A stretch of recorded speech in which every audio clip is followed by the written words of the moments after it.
Bismillahirrahmanirrahim. Assalamualaikum warahmatullahi wabarakatuh. Apa kabar hari ini? Alhamdulillah, semoga kita semua selalu berada dalam lindungan Allah Subhanahu wa Ta'ala. Amin ya Allah ya Rabbal Alamin. Puja dan puji marilah kita panjatkan kehadirat Allah Rabbul Izzati. Shalawat beserta salam semoga tercurah limpahkan kepada Nabiyana wa Khalilana Muhammad sallallahu alaihi wasallam. Alhamdulillah, pada kesempatan ini kita bertemu kembali pada mata pelajaran agama Islam, yang mana pada kesempatan kali ini kita akan membahas tentang kisah keteladanan Wali Songo. Sebelumnya kita membaca doa belajar terlebih dahulu. Bismillahirrahmanirrahim. Raditu billahi robba wa bil islami dina wa bi Muhammadin nabiyya wa rasulah. Rabbi zidni ilman warzuqni fahman. Nah, simak ya. Kamu tentu pernah mendengar istilah wali Allah kan? Apakah wali Allah itu? Al-Quran menjelaskan bahwa wali Allah adalah orang yang beriman dan bertakwa. Di samping melakukan hal-hal yang wajib, para wali Allah senantiasa melakukan hal-hal yang sunnah serta menjauhi hal-hal yang makruh. Jumlah wali Allah sangatlah banyak. Pada pelajaran kali ini, kita akan belajar tentang keteladanan wali Allah yang ada di Indonesia, yaitu Wali Songo. Wali Songo merupakan penyebar agama Islam di tanah Jawa. Saat ini peninggalan Wali Songo masih bisa kita saksikan, misalnya Masjid Agung Demak di Jawa Tengah. Sekarang, ayo perhatikan penjelasan gurumu dengan seksama.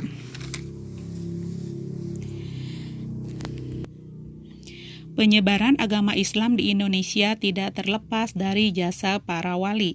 Mereka adalah orang-orang yang memiliki strategi dakwah luar biasa sehingga ajaran agama Islam tersebar ke seluruh pelosok tanah air. Secara bahasa, wali berarti al-qorib, yang artinya dekat. Sedangkan yang dimaksud oleh Allah adalah orang-orang yang beriman dan seakan dekat dengan Allah karena gemar melakukan ketaatan dan menjauhi maksiat. Allah Subhanahu wa Ta'ala sendiri menafsirkan wali Allah sebagai orang beriman dan bertakwa. Allah Subhanahu wa Ta'ala menerangkan tentang wali-walinya pada ayat berikut. A'udzubillahi minasyaitonirrajim. Ala inna awliya Allahi la khawfun alaihim wa la hum yahzanun allazina amanu wa kanu yattaqun. Ingatlah, wali-wali Allah itu tidak ada rasa takut pada mereka dan mereka tidak bersedih hati, yaitu orang-orang yang beriman dan senantiasa bertakwa. Quran Surat Yunus ayat 62-63. Para wali yang menyebarkan ajaran Islam di Jawa dikenal dengan sebutan Wali Songo, artinya adalah wali yang berjumlah 9. Nah, perhatikan nama-nama Wali Songo di samping. Ajaran Islam di Indonesia disebarkan dengan cara yang damai.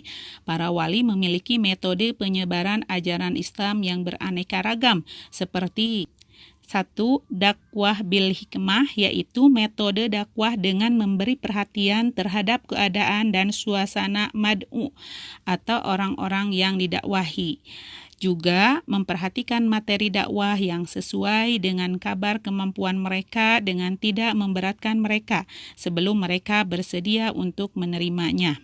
2. Dakwah dengan cara al-mau'izah al-hasanah, yaitu metode dakwah dengan pengajaran yang meresap hingga ke hati para mad'u. Pengajaran yang disampaikan dengan penuh kelembutan akan dapat melunakkan kerasnya jiwa serta mencerahkan hati yang kelam dari petunjuk agama. Metode ini membutuhkan kemampuan berbicara dan berbahasa yang santun dan lugas.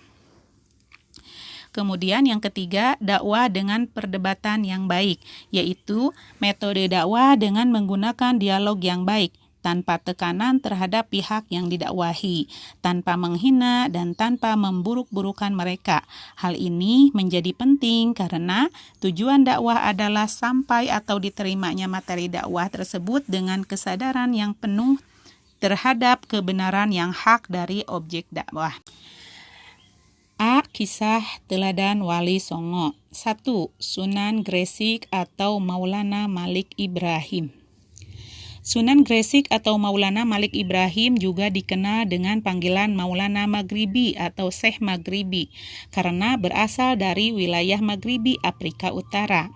Maulana Malik Ibrahim datang ke Tanah Jawa pada tahun 1404 Masehi. Kedatangan Maulana Malik Ibrahim datang ke Jawa tercatat sebagai orang Islam pertama yang masuk ke Jawa.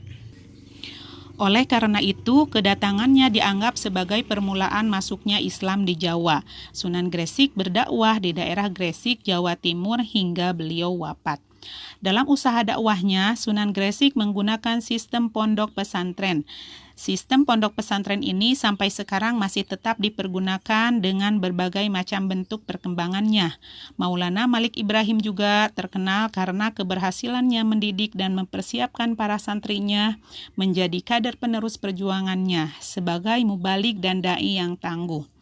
Segi lain dari keistimewaan Maulana Malik Ibrahim yang patut dicatat adalah keberhasilannya dalam mengambil hati rakyat dan para penguasa. Walaupun berlainan kepercayaan, beliau menyampaikan dakwahnya dengan penuh kebijaksanaan, sehingga tidak terjadi gejolak masyarakat, walaupun yang disampaikan berlainan dengan kepercayaan dan adat istiadat yang sudah menjadi darah daging penduduk. Kepandaiannya mengambil hati para pejabat kerajaan menjadikan dakwahnya berjalan dengan lancar.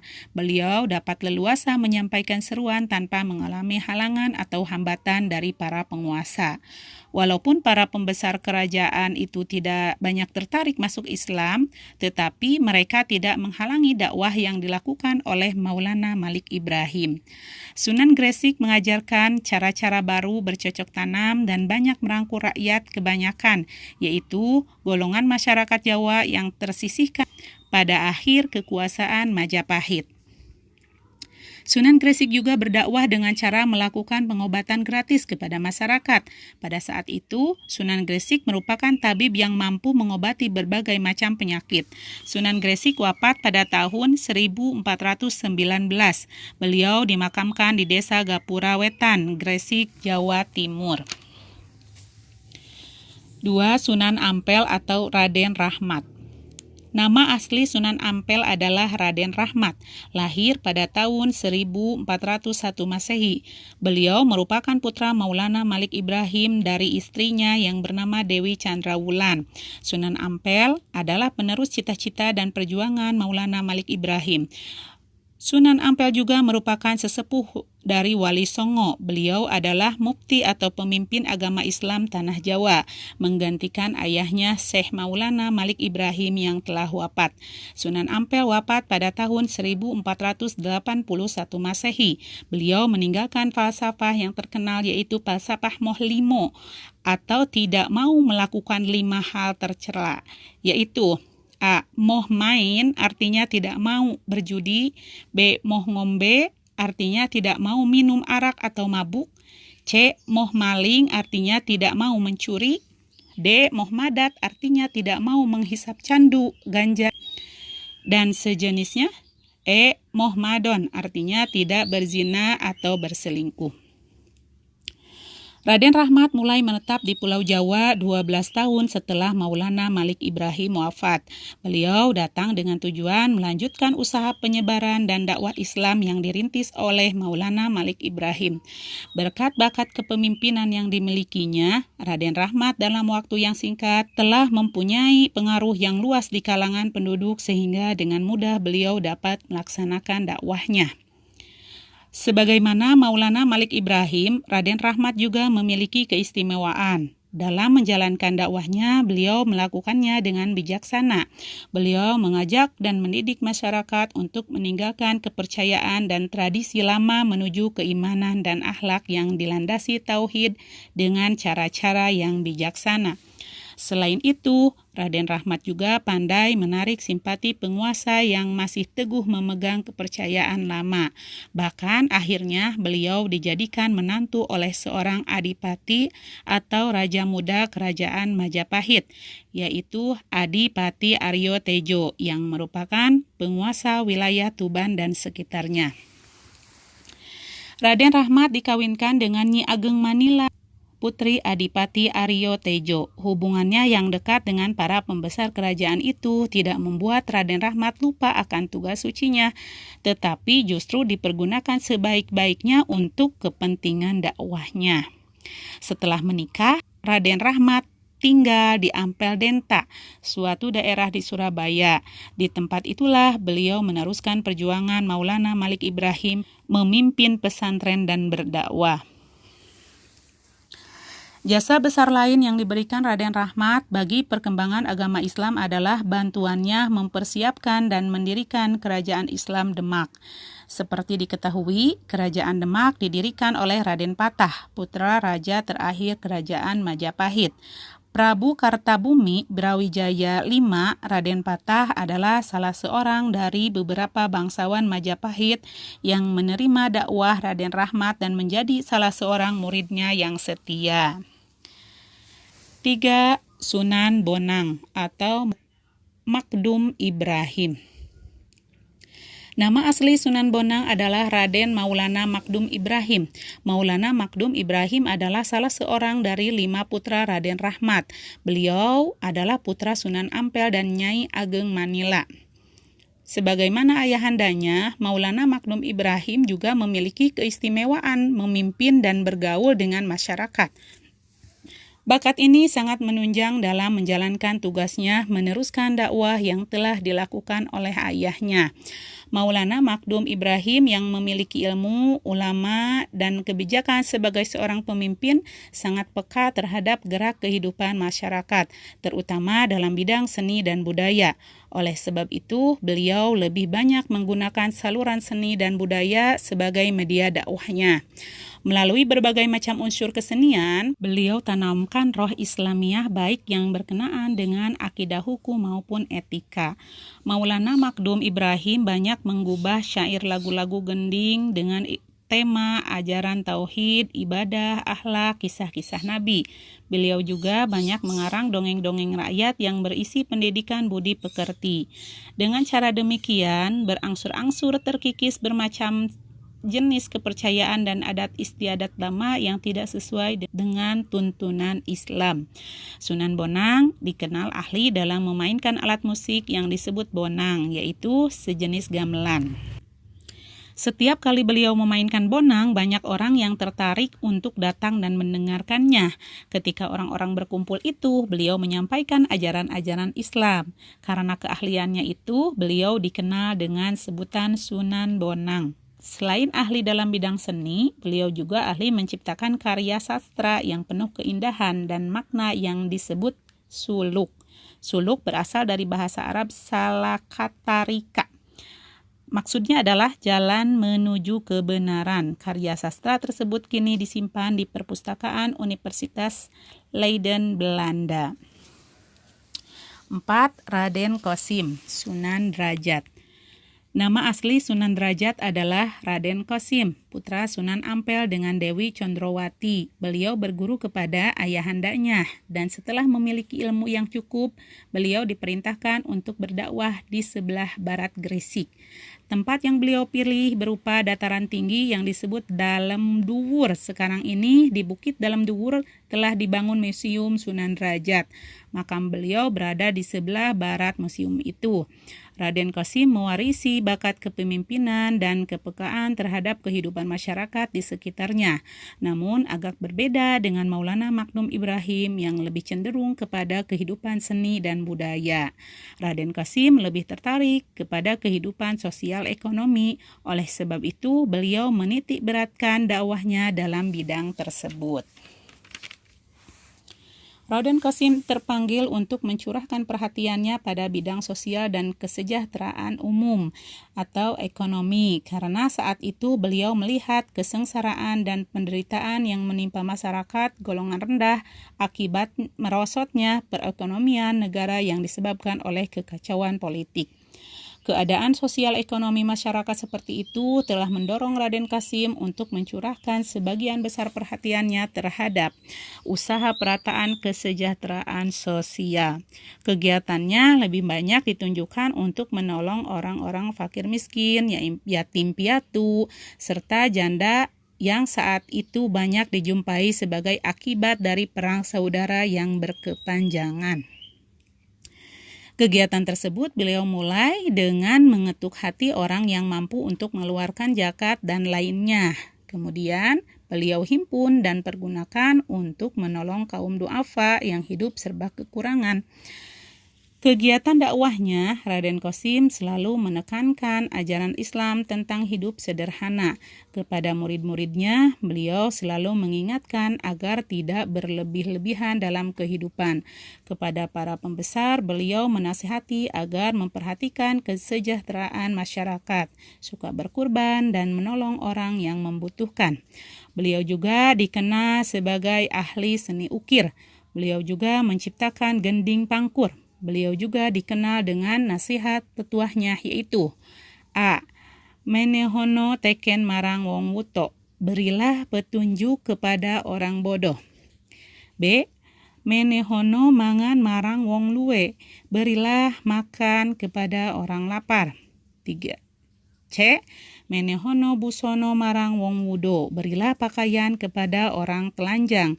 D. Menehono ngiyup marang wong kodanan, berilah tempat berteduh kepada orang yang kehujanan.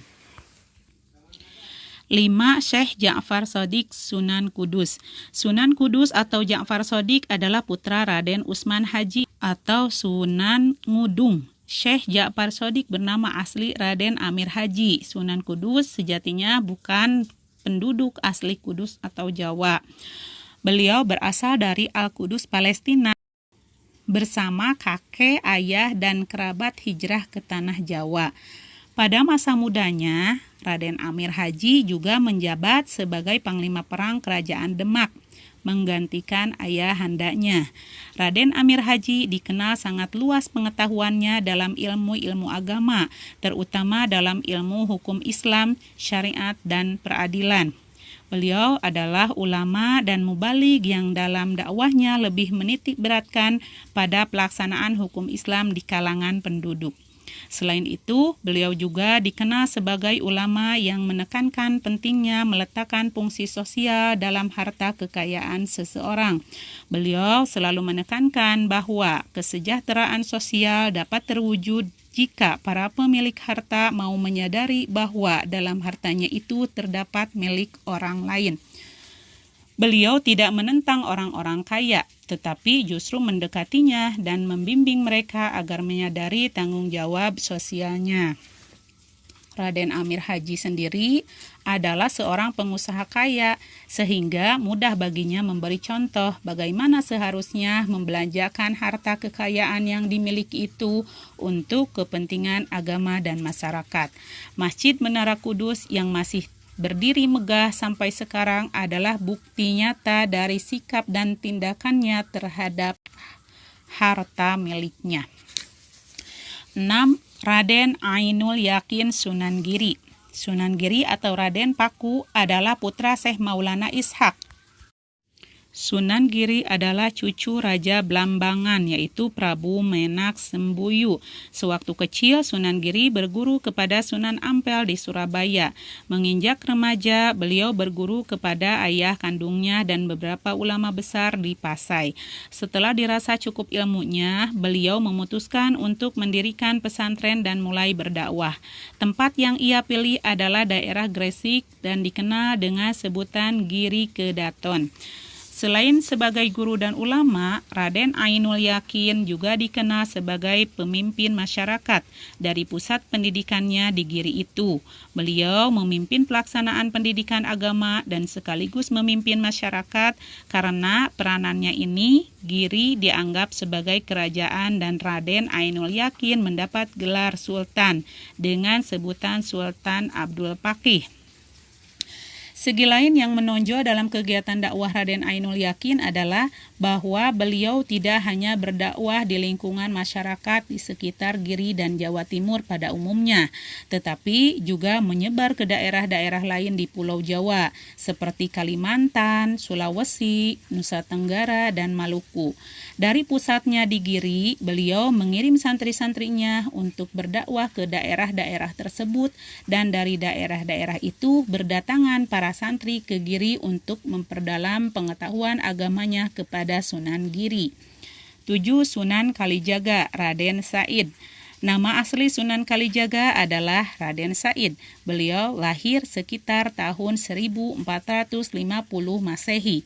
Ayah beliau merupakan Adipati Tuban bernama Tumenggung. Sunan Kalijaga merupakan salah satu perancang bangunan Masjid Agung Demak yang didirikan pada tahun 1400 Saka atau 1477 Masehi pada masa pemerintahan Sultan Fatah. Raden Said menggunakan seni dan budaya sebagai media dakwahnya. Seperti yang dilakukan oleh Sunan Bonang, Raden Said memasukkan dakwahnya ke dalam berbagai unsur seni dan budaya yang berkembang di kalangan penduduk, seperti seni musik, contoh lagu ilir-ilir, seni ukir atau wayang, seni pahat, sastra, drama, dan sebagainya. Di antara unsur seni yang paling banyak dimanfaatkan oleh beliau sebagai media dakwahnya adalah seni wayang kulit, karena jenis kesenian ini sangat populer di kalangan penduduk. Di samping itu, Raden Said juga dikenal sebagai ulama yang sangat menganjurkan agar setiap orang rajin bekerja pada bidang kehidupan masing-masing. Beliau sangat benci terhadap sifat malas. Beliau selalu menekankan apapun pekerjaan seseorang, hendaklah ia melaksanakan tugas-tugasnya itu dengan tekun, rajin, dan bertanggung jawab. Sebagai ulama dan pembesar kerajaan, Raden Said dikenal sebagai tokoh yang dekat dengan rakyat. Beliau sering melakukan perjalanan ke desa-desa, mengunjungi kediaman rakyat kecil guna menyelidiki keinginan dan kesenangan mereka. Dengan demikian, beliau dapat memilih dan menentukan cara yang tepat untuk melaksanakan dakwahnya.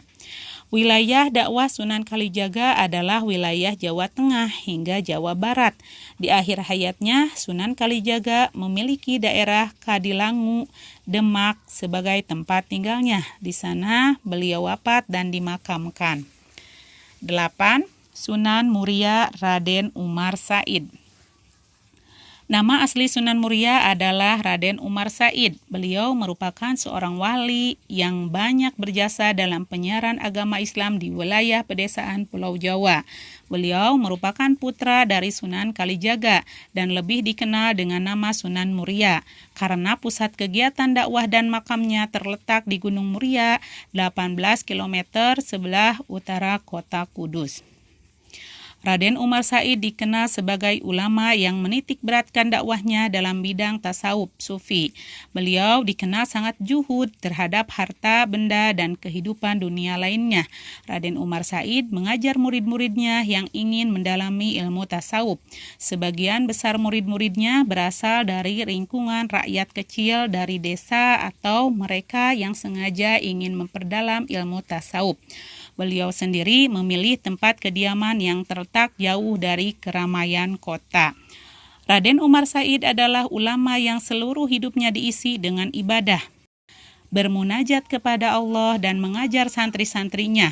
Kehidupan Raden Umar Said mencerminkan pribadi yang cintanya kepada Allah mengalahkan cintanya kepada yang lain.